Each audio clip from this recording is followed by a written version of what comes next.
A 20-meter long uniform bridge of weight 100 kilonewton is supported at each end by pillars as shown. That's the diagram here.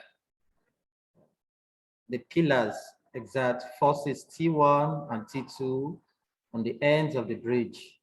What are the values of T1 and T2 when a van of weight 24 kilonewton is on the bridge 5 meters from the left hand pillar? From the left hand pillar.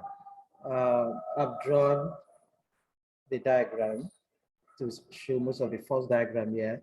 This will represent the van. The first axis here is 24 kilo.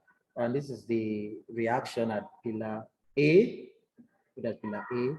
And this will be pillar B. And T2, the first reaction are there. From here to here, the diagram is 20 meters. So this time between T1 and T2.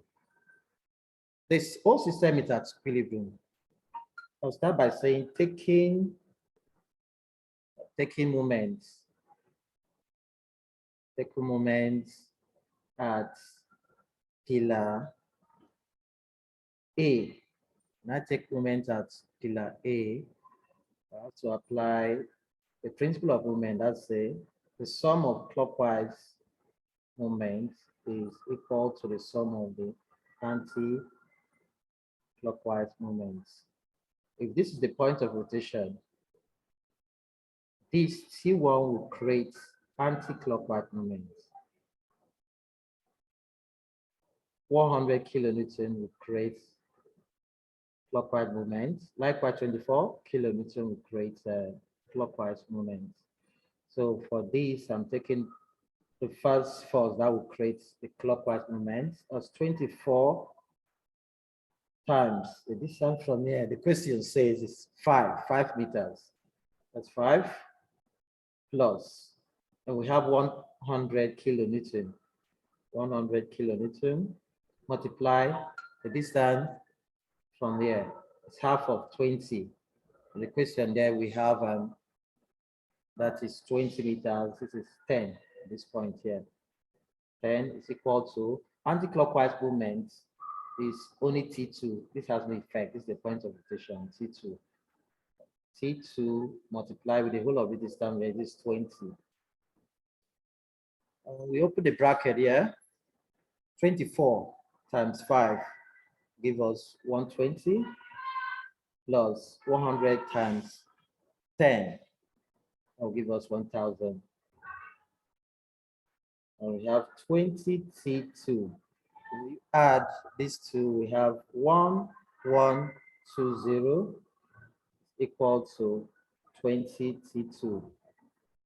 20 T2, making T2 the subject of formula, we have 1120 all over 20.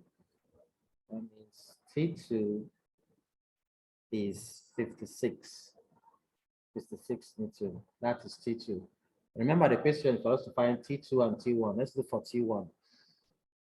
The system is at equilibrium. At equilibrium, we can say the sum of the upward forces is equal to the sum of all the downward forces. The sum of all the upward forces is equal to the sum of all the downward forces. The upward forces is T1 plus T2. Downward forces, we have 24 plus 100. 24 plus 100, that's the downward forces.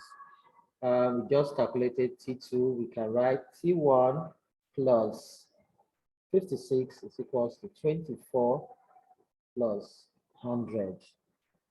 We work with that.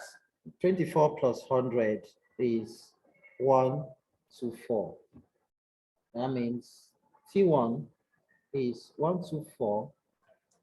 T1 is 124 minus 56. 124 minus 56 will give us 68 Newton. So T1 is 68 Newton, T2 is 56 Newton. That's the solution to this question.